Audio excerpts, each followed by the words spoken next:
Hello and welcome to the Move Your Business Forward podcast.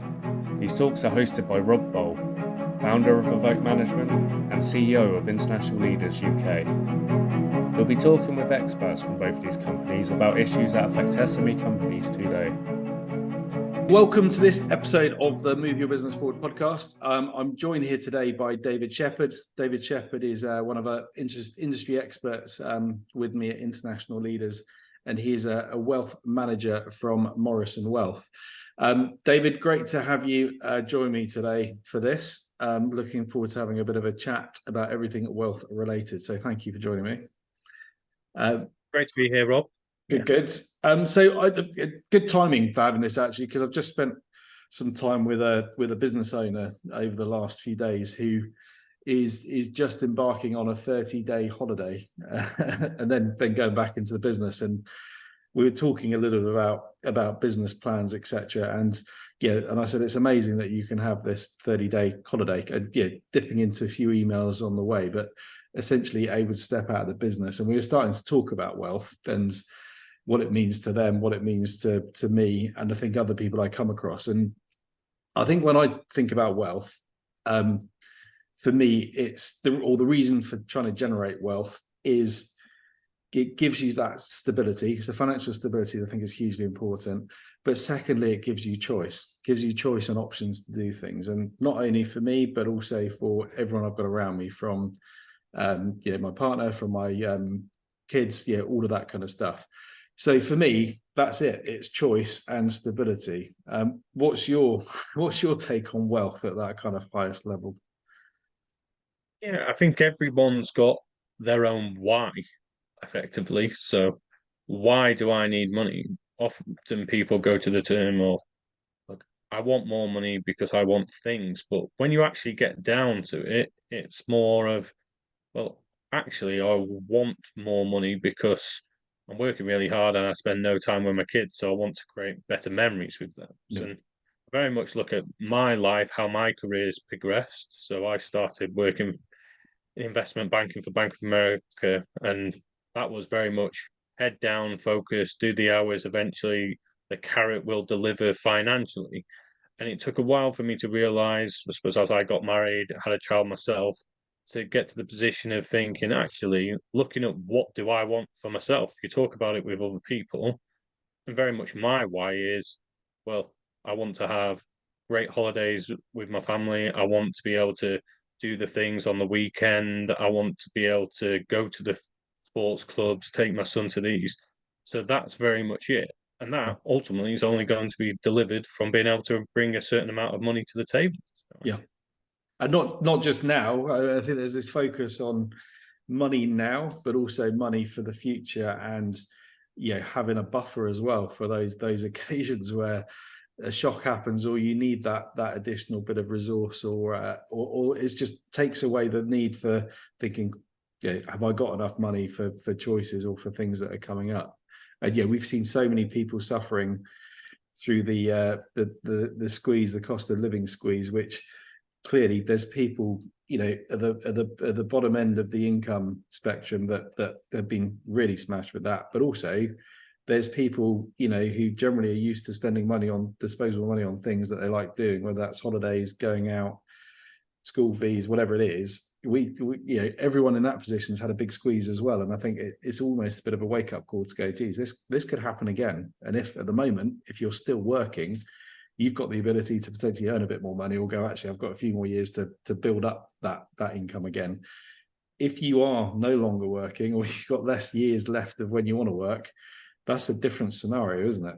And I think that's probably worth us having a little chat about, David, and your take on what you're seeing, because people are living longer, people have got more things you want to do, there's more options. The thought of going traveling and going on holidays to a much older age is a thing now, isn't it? Past generations, it wasn't really a thing, but these things cost money. I think that's it. Like life expectancy compared to maybe parents, even grandparents, where people perceived they would get to the point of retirement at, say, 55, 60, and then they would have 10 more years, and then that would be it.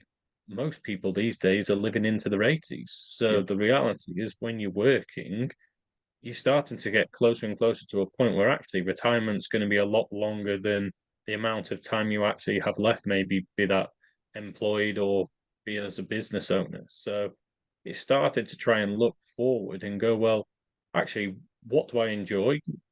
What might life look like? Am I going to be able to afford those? Like, I was looking at, say, my parents, they were teachers, and they very much allowed us to go on some great holidays, but what they didn't experience is traveling the world. So that was a goal of theirs. When they got to the point of retirement, they wanted to see the world, go on some long holidays. Very much when it comes to that, it costs more, right? And a lot of people have that natural perception, and I think it's just ingrained is to us that we get to retirement, there's a cliff edge, and all of a sudden, okay, we're supposed to be maybe really tight with our money. The reality is maybe the mortgage might have fallen off at that point. But actually, when you get into retirement, you could be spending the same, if not more, because that weekend point turns from all of a sudden 2 days up to 7, right? So it's opportunities to then start to think, okay, well, looking ahead, what might life look like? And often people are so focused on living busy lives, head down into work, that there's not many opportunities to pause, reflect, and look up and go, well, am I making all of the right decisions when it comes to whether it be planning for the long term, short term, or even just making sure the basics are done, from the likes of protecting if the worst did happen? No, exactly. Well, let's dive into a couple of these points specifically for business owners. And actually, haven't you just said that? I've been speaking recently to a business, and they're talking about their exit plan over the next few years. And unfortunately, one of their founders, the original four of them, one of them passed away unexpectedly. And one of the things they didn't have was any proper shareholder agreement or protection in place. So they've now got this complicated situation of there's people which have now got ownership, not involved with the day-to-day, and different perceptions. And I think one of the things I think any person like you would be talking to businesses about is, the full range of protection that's going to be important consideration for a business. And that's possibly one thing to pick up on is, have you got the right approach to risk management? And by that I mean specifically whether it's key man protection, whether it's looking at shareholder protection and shareholder agreements that tie in actually what happens if an unforeseen event happens. The other thing I think I'm keen to talk about is, I've seen business owners get to the point of exit where they've got that big lump of money, or they've realized all the fruits of their labor, and look back and go, yeah, I should have done something different before because I haven't really thought this through. I've been so busy. And I think there's a bucket of people that have done that. And I guess what you're trying to help people with is think about it early and start putting down some plans and thinking about what do you need to do now that's going to be more beneficial later on. So top tips, maybe let's talk about that. What would be your top tips for a business owner that's listening to this thinking, maybe I should be thinking about this? Yeah, I think number one, you've hit the nail on the head there. From a protection point, everyone thinks it's never going to happen to them. Unfortunately, I think that I saw the stat the other day, 1 in 3 people now are expected to get cancer, which is going to be a huge change and shift. So making a plan of provision, whether that be personally or more so, if we're looking at a business, from a will, making sure that we've got the right protection in place. Like you say, key person insurance would be a must, very much a way also to have the business pay for that at the same time. And like you say, if someone unexpectedly passes away, then who's going to be, if you're in a joint partnership or what have you, are you going to be happy to then ultimately be a business owner with said person's husband or wife because you haven't planned those things out? And most people start to look at things when they're accumulating a business and it's starting to naturally grow and go, okay, we'll get round to this.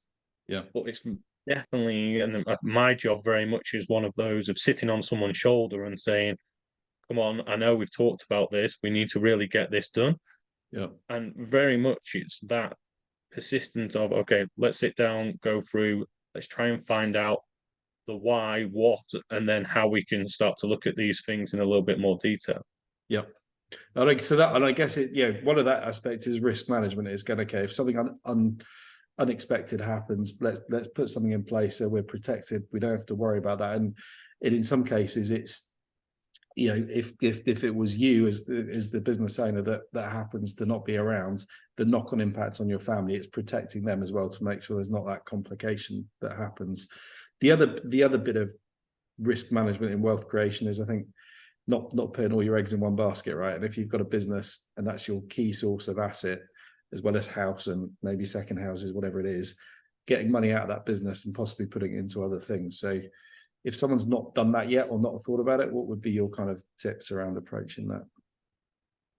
Well, 100%. I think from an entrepreneurial point, loads of people look at their business as, say, an exit strategy. Even many ways you hear that brand of, well, my business is my pension when it comes to it, where actually most business owners don't look at a pension until it's too late, whether they've started to extract too much money and they're fully tapered down to a minimum of only £10,000 a year, where the natural thing would be, one, you show confidence in your business to be able to start to take money out of it, because then you're showing commitment, actually you're confident in its balance sheet itself.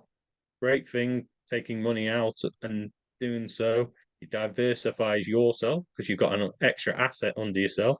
Yeah. Reduces your corporation tax, so you're not going to be too worried if you're reducing your tax liability when it comes to that from a business perspective.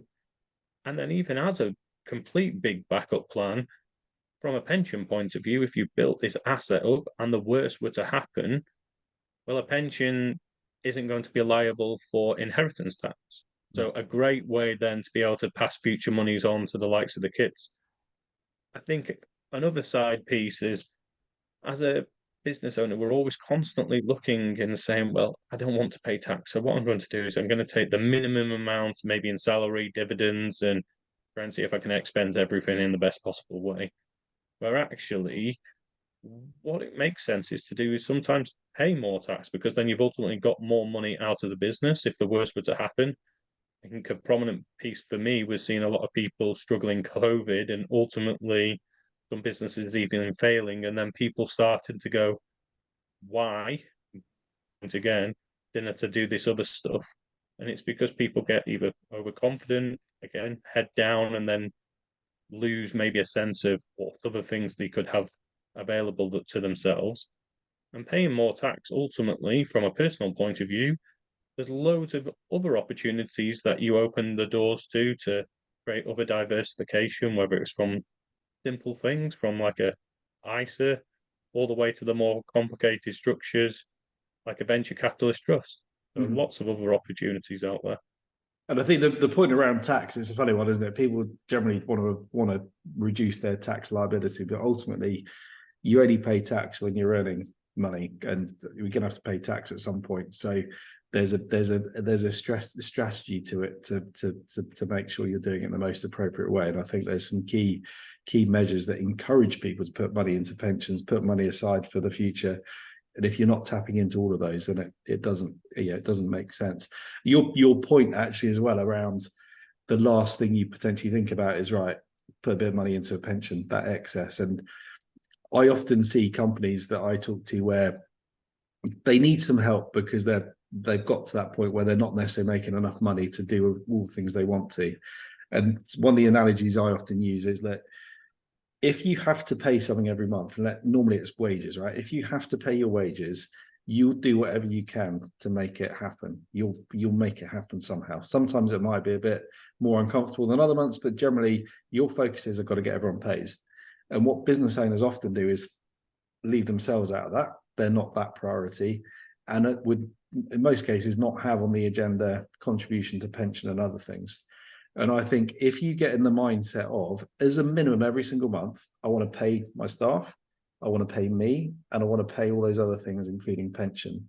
And you think my target each month is not just paying the bare minimum payroll, but it's payroll plus that, you'll start thinking differently about how much cash you're generating each month and what you can afford to pay out.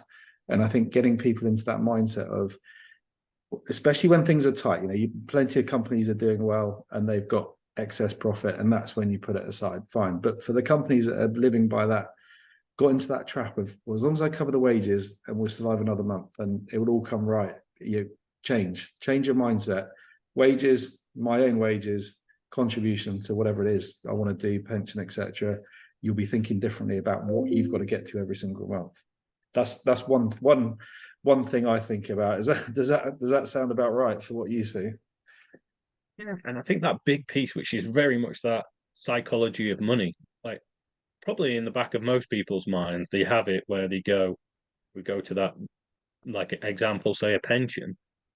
People go, well, I know I should be doing this. The question is, well, if the business is doing okay, or does it need to get to another piece, another goal before you're prepared to do that? So I would always try and build it in as soon as possible to go exactly how you've put it. If you're going to be doing that for your staff, well, you should be doing that for yourself. And ideally, as things start to progress, you start to increase that opportunity all the way through. Yeah. Yeah, no, 100%. So what other tips would you offer to a business owner, or what would you encourage someone to go and have a think about if these things aren't on their agenda, or they just haven't looked at it for a little while? What would you suggest? I suppose from it's trying to think about themselves, the family, and the business, and look at not just the here and now, but what they want for ultimately the future and what are the important things for them. So for some business owners, it's ultimately create a business, create money, and they're not too concerned about leaving, say, a particular legacy. Some people, actually, the creation of a business is having a legacy, which then opens the door to other opportunities, whether it's creating family investment accounts within businesses, so you bring further people onto that mix. It's ultimately looking at yourselves and going, well, if I were to ever, say, become sick, have a long-term health issue, I don't want to be a financial burden on the both things, right? The business and your family individually. So preparing yourself in the best possible way when it comes to that. And then ultimately, I suppose, as people start to get to the point of exit, whether that be naturally they're going to pass on to family or they're actually going to fully exit a business, you have to start to think about having the right tools in place, the right structures, so that effectively you can sack yourself, right? So a strong business is one which you can step away from and he's going to run every single day. So I've got one client at the moment, and reality is he maybe does half a day a week. Most of the time he's on the golf course and he answers a few emails. He's now in that position where he's in the debate of, look, do I sell this business? Well, actually, this business is running so smoothly because I've got my position into, I could walk away. And it's that ability that I think a lot of business owners aren't quite aware of. And it takes time to get to that piece. To get there, it's about putting the right things in place and having as many conversations with, I suppose, the likes of yourselves, financial advisors alongside that, to try and build things up along the way. Yeah, no, agreed. And I think you've got to have that time to just think about these things. And I think I think that's where the real value comes from, having professional services around you and your business. And yeah, whether it's the accountant, the lawyer, and wealth manager, I think it's important because you should have someone asking you these questions, which makes you go, yeah, I need to address that, because otherwise you maybe not either missing a simple trick, which is just you're going to regret later on, or it's just encouraging you to think a bit more outside the box in terms of, diversifying risk, extracting money out of a business, and potentially opening up the opportunity to do interesting things with it. I think I see a number of people that I've come across that have kind of exited the business and then go, oh, I might start getting involved with, doing some EIS type investment or putting money into some earlier stage companies, and maybe I'll actually get a bit more hands-on with those. And it's like, well, why not do that earlier? If that's something of interest, why not do it earlier? Why leave it later? If you want to go and put some money into some other things and potentially just diversify your experience of working with different companies, why not just crack on and do that kind of thing, and not wait it till that end whatever you're waiting to happen in the future, Yeah. And I suppose that with that, you always have to have that risk v reward type scenario as well, where you don't want to get to the position of I've got said amount of money and then you start entertaining some of these areas, because then it can be life-changing money that can have life-changing effects if you go into the wrong type of solution, where with anything you start off small, gradually build confidence, education around these things. So if you do get to life-changing money, well, you're confident in how risk parameters work, all the way through to the tax benefits. So you're fully educated to then make more informed decisions. And financial advice is very much that type of process of a lot of these things are simple, but people aren't educated around those. Schools don't educate you around financial advice, budget planning, all the way through to the likes of extraction methods from businesses. My job is very much that sense of trying to get people to become more educated and uncomplicating these things so that people can become more informed in the best possible way. Yeah, no, 100%. No, 100%. Well, look, we're out of time for this episode of this, talking about this. And I think one thing I'm going to say, which I think, is an important thing you want to reiterate, is whenever it comes to a professional advisor, and as I said, an accountant would be the same. There are very passive accountants who just do the bare minimum to get you through the year-end compliance requirements, tax, all that stuff. Then there are proactive ones that are coming into you and say that, how can I help? What's on your agenda with the business? What can I help with? And I think the same applies to financial advice, wealth management. Is there are some cracking advisors out there that are proactive, they're engaged, they're asking the questions, and there are others that have just, I don't know, in some cases inherited the book of clients or have got lazy. And I think the key thing is, if you've got an advisor in each profession, but for this particularly wealth management, if you've got an advisor but you're not talking to them, or they're not testing you or pushing you to kind of do some of these goal setting items you've spoken about, or actually do stuff you're saying you probably should do, then it's time, I think, to have a chat with someone else. And that's where I think, whether it's you, David, or someone else, it's making sure you're getting that interaction. Would you agree with that? 100%. And it's with anything, right? You wouldn't go to the first car garage and then decide you're committed to a BMW for the rest of your life just because you think that's the best solution. From my side, it makes more sense to have more conversations, whether it's myself, other advisors, because ultimately you can create an opportunity that's going to be better for you, then that's the best possible outcome. So yeah, certainly welcome those conversations if anyone wants to check in. Cool. Look, thanks, David. Enjoyed chatting about this, and there's a lot more we could talk about, but yeah, I've enjoyed that. So thank you, and look forward to talking again soon at some point. Thanks for listening. If you'd like more information about the topics discussed in this podcast, then you can find us on our website at moveyourbusinessforward.com.